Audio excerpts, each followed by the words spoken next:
masuk pada pokok bahasan angelologi yang ketiga, dan saya ingin bisa membahas dua pokok bahasan, yaitu 7 malaikat agung dan kemudian Merkava Mysticism, anomali dalam Yudaisme rabbinik. Nah, kenapa nanti ada hubungannya? Karena memang bahasan mengenai malaikat ini memang sedikit sekali kalau membahas hanya di kitab protokanonik, ya.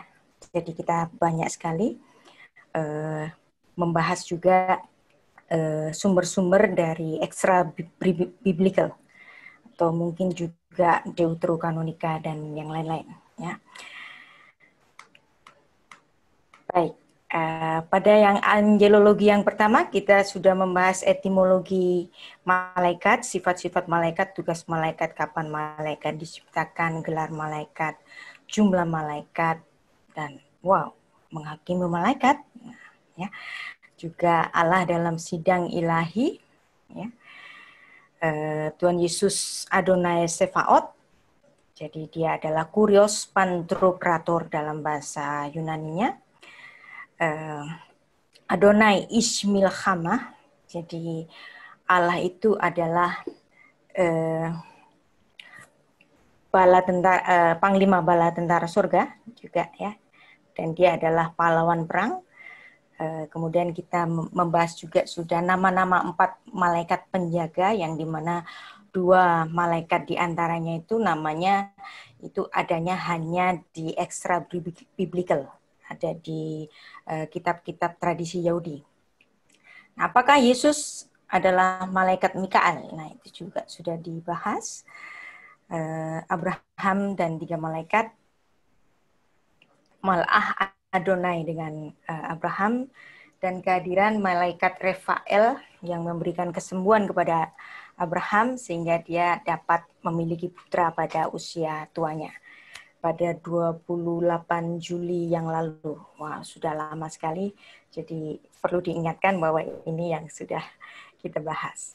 Nah, sekarang kita masuk ke angelologi yang ketiga, ya. Jadi ini topiknya rada ngeri-ngeri sedap, ya, karena saya akan membahas satu topik, yaitu Kabalah, ya, tradisi 7 malaikat agung. Kemudian Merkava Mysticism kalau kita cukup waktunya, dan membahas Two Power in Heaven, Greater Adonai dan Lesser Adonai. Terus Metatron. Nah, ini Metatron. Biasanya banyak pertanyaan mengenai ini, tapi jawabannya hanya ada pada literatur ekstra biblical. Nah, ya. Mungkin bahasan ini tidak akan nyambung dengan saudara-saudara kita sesama Kristen yang sola scriptura, ya. Tapi bukannya saya menentang sola scriptura, saya menghormati saudara-saudara kita yang bersola scriptura. But anyway, ya, dari kalangan sola scriptura pun sebenarnya mereka juga memiliki tradisi mereka sendiri, ya. Kalaupun mereka menolak hal-hal yang dianggap tradisi, sebenarnya siapapun, aliran apapun akan memiliki tradisinya sendiri, ya. Nah, tradisi yang akan kita bahas sekarang ini adalah Kabalah. Kabalah itu artinya tradisi, ya. Tapi kalau Anda dengar kata Kabalah, ya, jangan horor, ya. Karena ada di antara saudara-saudara kita kalau dengar Kabalah itu horor, ya. Ini mistik. Ini mistisisme Yahudi, ya. Nah, percayalah kalau saya sedang membahas sesuatu tentang Kabalah, ya. Yang pertama, saya akan bicara Kabalah yang sehat. Yang kedua, ya, kalaupun ada yang tidak sehat, saya akan bicara ini tidak sehat. Ini tidak sesuai, ya. Jadi sebagai seorang Kristen kita perlu juga mengisi wawasan kita dengan banyak hal, jadi supaya kita tidak gampang kaget, gitu, ya. Kalau sesuatu ini bilang begini, itu bilang begitu. Jadi semua ini adalah untuk wawasan, ya. Dan Anda saya minta untuk secara arif menyaringnya, ya. Apakah ini informasi yang baik? Apakah ini informasi yang tidak baik? Ya, kadang informasi yang tidak baik perlu juga kita dengar untuk kita telaah. Ya, apakah ekses dari informasi yang tidak baik itu? Ya, supaya kita tidak gampang terombang-ambing dengan informasi yang macam-macam. Ya, jadi biasakanlah kita belajar banyak hal untuk wawasan. Ya, bukan selalu untuk diterima sebagai kebenaran, termasuk juga kabalah yang akan saya sampaikan malam ini, ya. Karena banyak sekali orang-orang Indonesia yang biasanya dari Kristen Barat itu biasanya pengetahuan tentang wawasan Ibrani itu sangat minim, ya. Pendidikan pembacaan kitab suci diwarisi secara turun-temurun. Nah, ini adalah tradisi. Nah, tradisi itu dikenal dengan istilah kabalah, ya. Itu adalah nomina. Nah, verbanya yaitu kebal, artinya menerima, ya. Nah, tapi di kemudian hari kabalah ini ya diartikan sebagai suatu aliran mistisisme dari Yahudi Rabbinik. Jadi bedakan ya. Kabalah sebagai tradisi, ya, ada kabalah sebagai suatu aliran mistisisme dari Yahudi Rabbinik, ya. Sehingga Anda nanti bisa membedakan, oh ini kabalah yang sehat, ini kabalah yang tidak sehat, gitu ya. Nah, ada juga istilah yang lain selain kabalah, yaitu istilah masoret, masorah, ya. Masorah itu juga artinya itu tradisi, sesuatu yang diserahkan, sesuatu yang ditransfer. Nah, kata kabalah, masorah ini juga dikenal dalam Perjanjian Baru, ya, yang diungkapkan dengan kata paradosis atau paradidomi. Nah, jadi di samping para rasul itu menurunkan ajaran-ajaran dari Tuhan kita Yesus Kristus, ya, para rasul juga menurunkan ajarannya, ya, dan ajaran dari para rasul itulah yang dinamakan dengan tradisi, ya, paradosis, ya, atau paradidomi. Nah, ya, itu adalah kabalah. Nah, jadi kalau Anda mendengar saudara kita dari kalangan Katolik atau kalangan Ortodok, mereka mengimani Alkitab dan tradisi gereja. Nah, biasanya orang-orang Protestan itu sangat merendahkan tradisi, ya. Padahal di Protestan sendiri juga ada tradisi, bukannya nggak ada tradisi, ada, ya, ada sama gitu. Cuman saja, ya, itu diakui sebagai tradisi atau tidak, gitu kan? Nah, misalnya seperti kalau Anda boleh debat saya misalnya, ajaran tulip. Nah, itu adalah ajaran yang di luar para rasul. Itu ajaran dari bapaknya para reformasi. Nah, karena dia di luar dari Alkitab, maka itu tradisi. Ya, sebenarnya itu tradisi, sama. Gitu ya. Nah, 1 Korintus 11 ayat 2. Ya, dan aku memuji kamu, hai saudara-saudara, karena kamu diingatkan segala sesuatu mengenai aku. Dan kamu sedang memegang teguh, ya, tradisi-tradisi, paradosis. Seperti yang telah aku serahkan, paradidomi. Nah, ya, ada paradosis, ya, tradisi yang diserahkan, paradidomi. Nah, Elias Hutter, ya, menerjemahkan naskah Perjanjian Baru Yunani ini, ya, dengan kata hakabalot. Nah, Anda lihat di sini, kabalah, tradisi, ya. Kemudian masarti, yang aku masorahkan, yang aku tradisikan kepada kalian. Nah, di sini terlihat jelas, ya, bahwa ada pengajaran dari Tuhan Yesus, tetapi ada juga tradisi yang diturunkan dari para rasul. Itu yang disebut dengan apostolik, ya. Nah, apostolik.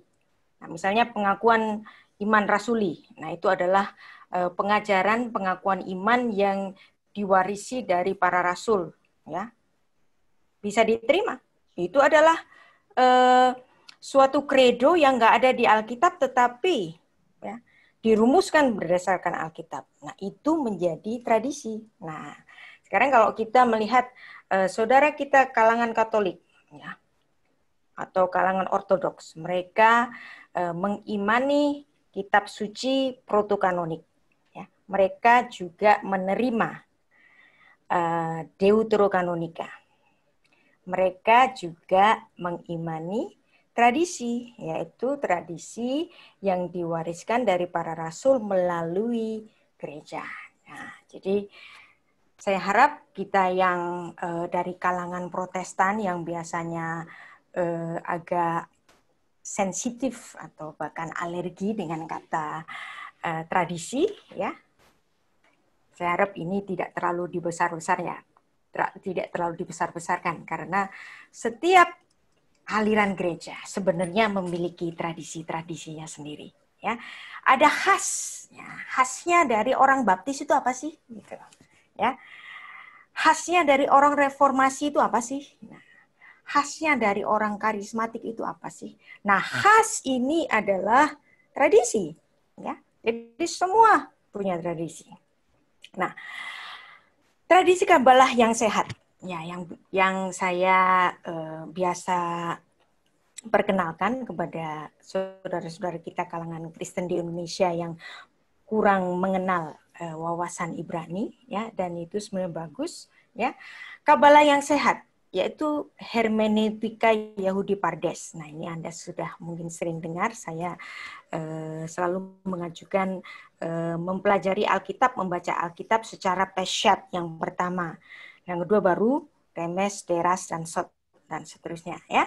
Nah, eksegesis pesyat sebagai fondasi penafsiran standar Yahudi ini juga Kabalah, tapi Kabalah yang sehat tentunya, ya.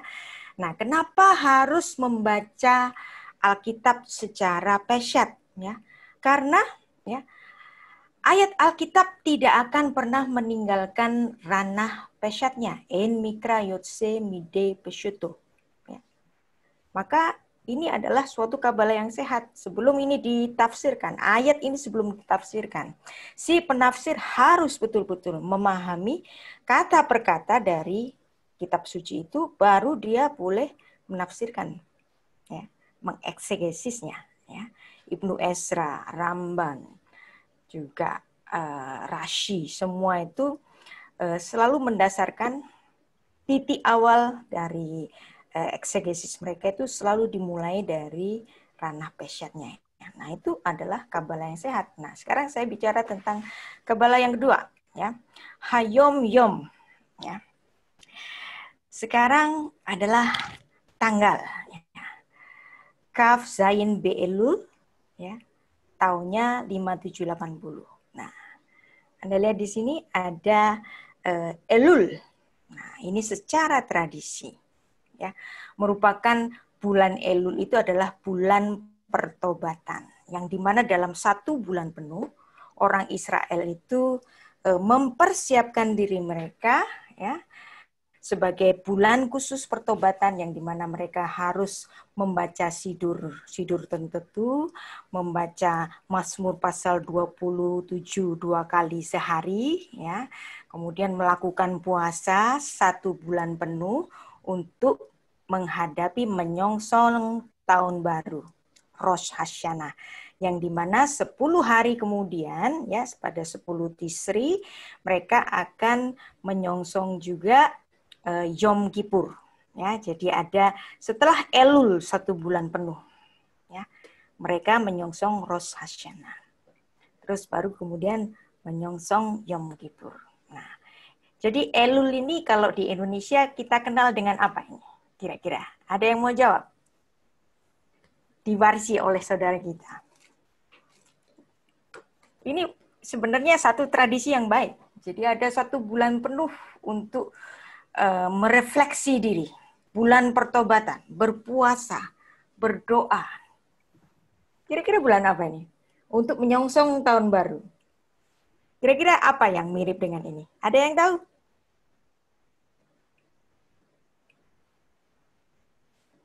Non-Kristen, saya kasih clue. Ramadan. Ramadan. Ramadan, yes. Ramadan. Bulan Wow. Ramadan, Bu. Kenapa kok justru teman Muslim yang mewarisi ini kok bukan orang Kristen sih? Ya, Ramadan. Yang pasti ya, Elul diperingati sebagai bulan pertobatan 1 bulan penuh ya. Itu sudah terjadi tradisi ini ya, tradisi Yahudi Rabunik itu 6 abad sebelum Yesus Kristus. Nah, sekarang Islam baru ada abad ke-7 Masehi. Kristen abad pertama Masehi. Ya. Wow. Ini tradisi yang baik. Bukan? Ya. Oke. Nah, jadi Elul bagi orang Yahudi itu adalah a month of mercy and forgiveness. Ya, bulan Elul ya, bulan ke-6 untuk merujuk kepada bulan baru, bulan 7 yang diperingati sebagai awal tahun, ya, kepala dari tahun, ya. Dan itu ada muatan spiritualitasnya. Nah, kalau saya nggak tahu kalau Ramadan itu untuk apa. Nah, tapi kalau Elul ini ada sejarahnya. Apa sejarahnya? Yaitu ketika Musa ya naik ke Gunung Sinai yang kedua kalinya setelah dia menghancurkan 2 loh batu. Kenapa dia menghancurkan 2 loh batu? Karena ada penyembahan anak lembu emas. Sehingga dia harus memohon ampun kepada bangsanya yang melawan Tuhan ini, ya, dan Tuhan menyuruh Musa untuk menyalin kembali 10 firman, ya, dan kemudian disitulah ya hari di mana Musa berpuasa.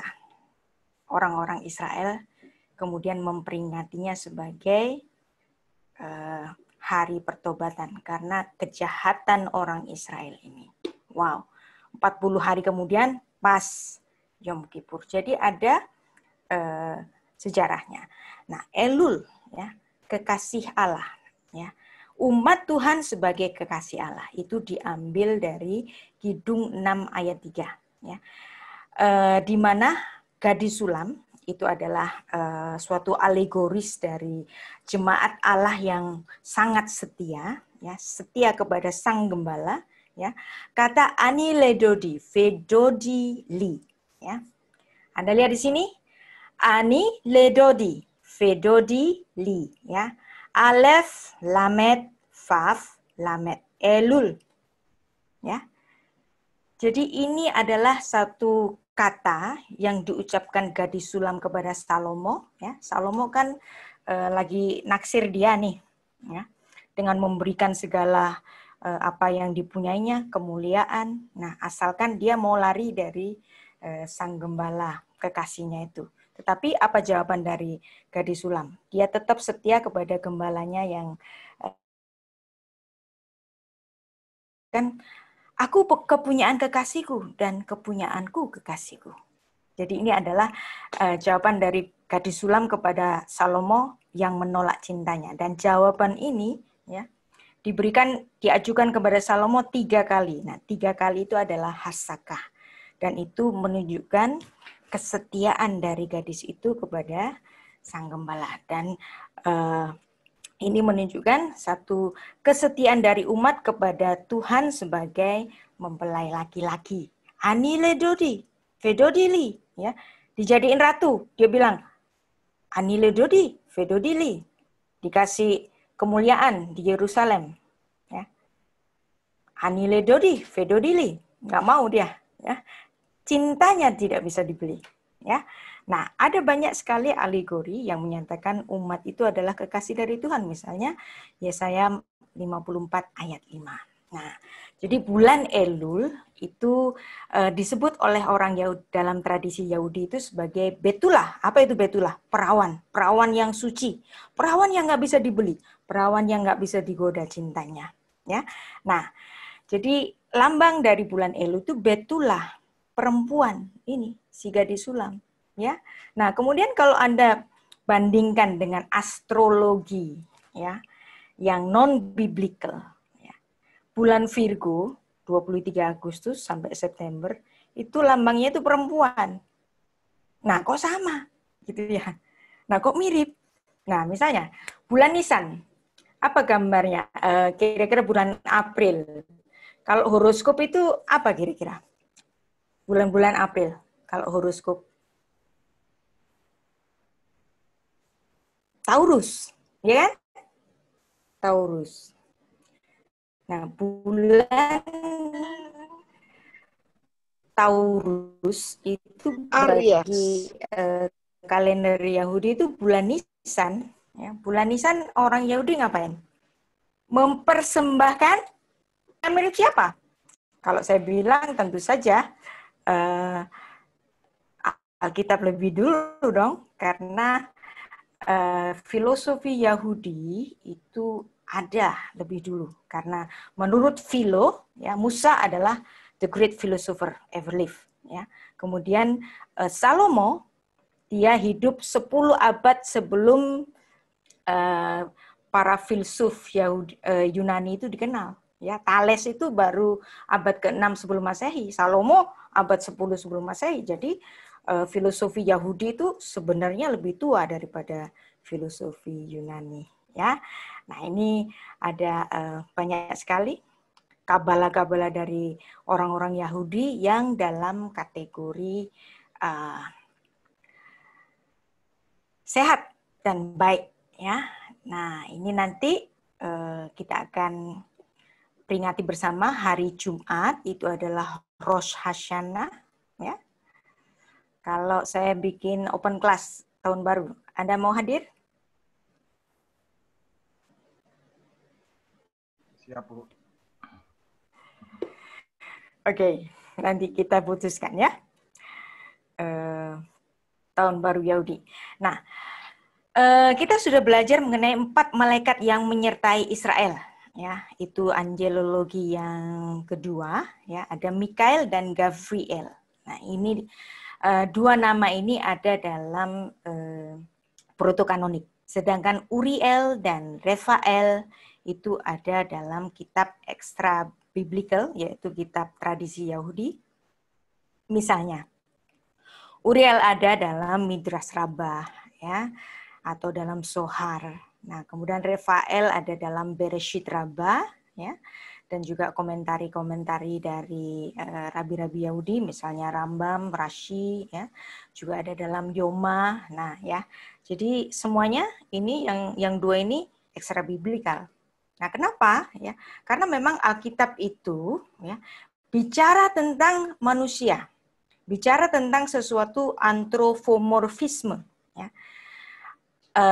Formnya manusia, hanya sedikit sekali bicara tentang malaikat, maka angelologi mau nggak mau selalu memiliki referensi-referensi yang ekstra biblical. Ya, saya tidak memberikan ini atau menjejalkan ini sebagai suatu kebenaran ya sebenarnya. Nah, kalau Anda lihat di sini, Mikael, Gabriel, Uriel, Refael. Ya. Ini semua bahasa apa ini? Bahasa? Nama-nama dalam bahasa? Bahasa Ibrani. Ya. Nah, saya tanya, apakah bahasa Ibrani itu adalah bahasa surga? Ada yang mau menjawab? Bukan bahasa surga. Kenapa? Kenapa bukan bahasa surga? Rasul Paulus mengatakan bahasa surga, Bu. Bahasa Ibrani itu bahasa surga, bukan?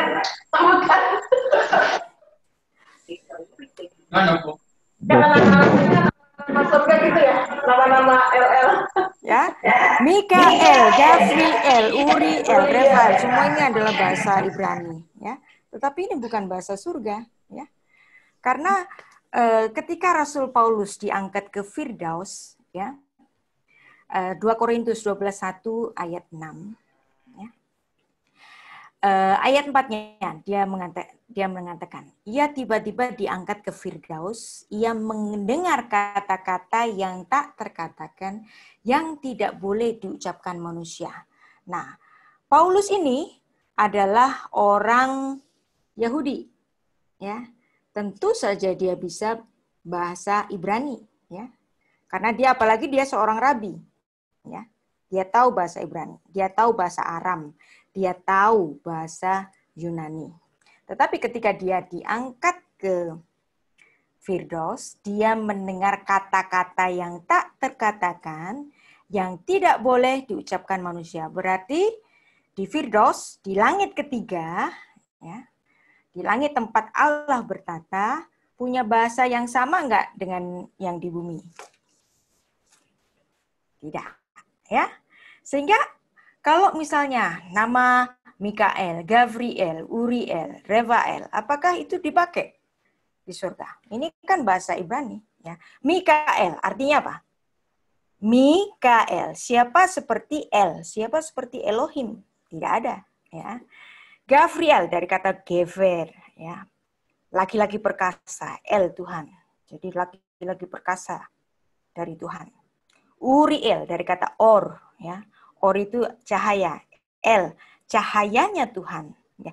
Refael, ya. Dari kata Rafa atau Rufe, ya. Rufe menyembuhkan, ya. Terus El, ya, Allah sang penyembuh, ya. Jadi ini adalah nama-nama dalam bahasa Ibrani. Nah, kalau ini nama dalam bahasa Ibrani, sedangkan Rasul Paulus mengatakan di sorga terucap kata-kata yang tak terkatakan, yang nggak boleh diucapkan manusia. Alamnya beda. Nah, apakah nama itu dipakai di sana? Nah, ini saya punya diskusi menarik dengan Pak Ruli Simorangkir, ya.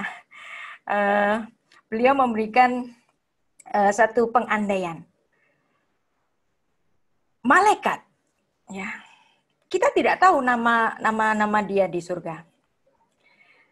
Kalau saya boleh membahasakan, malaikat yang sedang disuruh memiliki tugas ke bumi, itu adalah sesuai tugasnya. Ya, misalnya Gavriel punya tugas memberitakan berita kepada Maria, perawan suci itu. Nah, dia seperti seorang teknisi, ya, yang di rumah atau di mana saja dia boleh pakai pakaian yang lain, tetapi ketika dia bertugas, dia menggunakan uniform semacam ini. Nah, ini adalah uniform ketika dia bertugas. Nah, maka nama-nama Mikael, Gavriel, Uriel, Refael, ya, menurut diskusi saya, Pak Ruli Simorangkir mengatakan itu seperti pakaian teknisi, pakaian ketika dia bertugas, ya. Dia ditugasin apa di bumi sehingga dia dikatakan Mikael. Dia ditugasin apa di bumi sehingga dia dikasih nama Refael, Uriel, Gavriel. Kira-kira bisa diterima nggak? Ini kan namanya juga sedang berdiskusi. Anda nanti boleh juga menambahi atau setuju atau bahkan tidak setuju. Tidak apa-apa, karena ini memang extra biblical, ya. Boleh kita bahas bersama-sama. Yang baik Anda ambil, yang tidak baik dibuang atau ditaruh sebatas wawasan. Tapi yang pasti, ya, Rasul Paulus, ya, menulis dalam protokanonik yang kita imani sebagai firman Tuhan, mengatakan bahwa di surga bahasanya beda. Ya, bahkan pada 1 Korintus 13 ayat 1, ya, Rasul Paulus mengatakan, sekalipun aku dapat berkata-kata dengan semua bahasa manusia dan bahasa malaikat. Wow, berarti ada perbedaan antara bahasa manusia dan bahasa malaikat. Jadi kenapa malaikat kok dikasih nama dengan bahasa manusia? Ya supaya manusia mengerti. Dan itu merupakan nama yang sesuai tugasnya. Seperti seorang teknisi, ya. Kalau dia adalah teknisi untuk TV kabel, dia bertugas sebagai yang ngurusin TV kabel.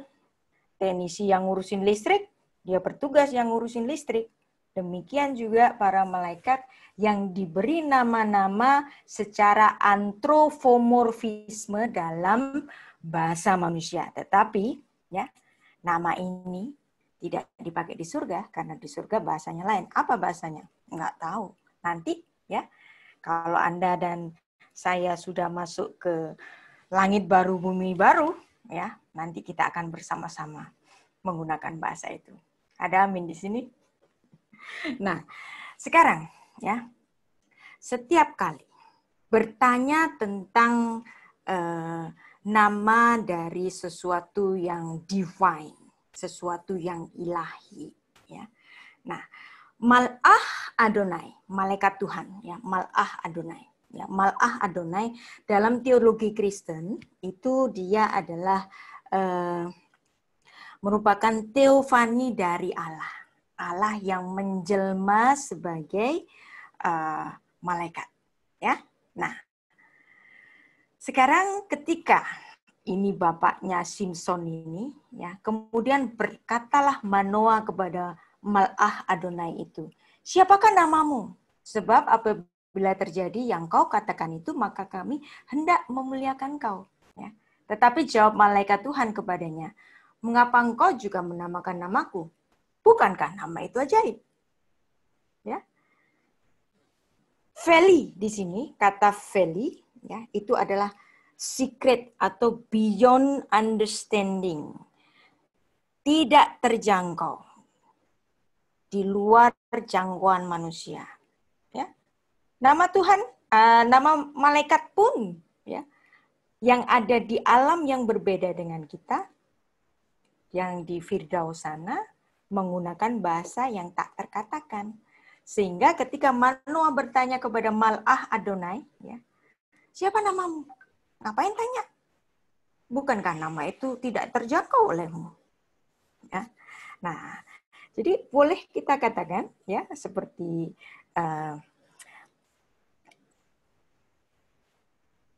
diskusi saya dengan Pak Rudi tadi mengatakan bahwa ini adalah nama-nama sesuai tugas yang diberikan Tuhan kepada seorang malaikat. Nanti kalau dia balik ke surga, dia menggunakan namanya sendiri, nama surgawinya, yang dimana kita tidak tahu. Dan memang Alkitab tidak menulis itu, sebab Alkitab bicara tentang manusia, tidak bicara tentang malaikat. Seandainya ada nama-nama seperti ini, tidak apa-apa itu dipakai sebagai wawasan saja, ya. Nah, ini juga terjadi ketika Musa menanyakan nama Tuhan, ya. Dan kemudian Tuhan, kalau saya diutus untuk menjadi nabimu, dan kemudian orang-orang Israel itu bertanya, ya, Masmo,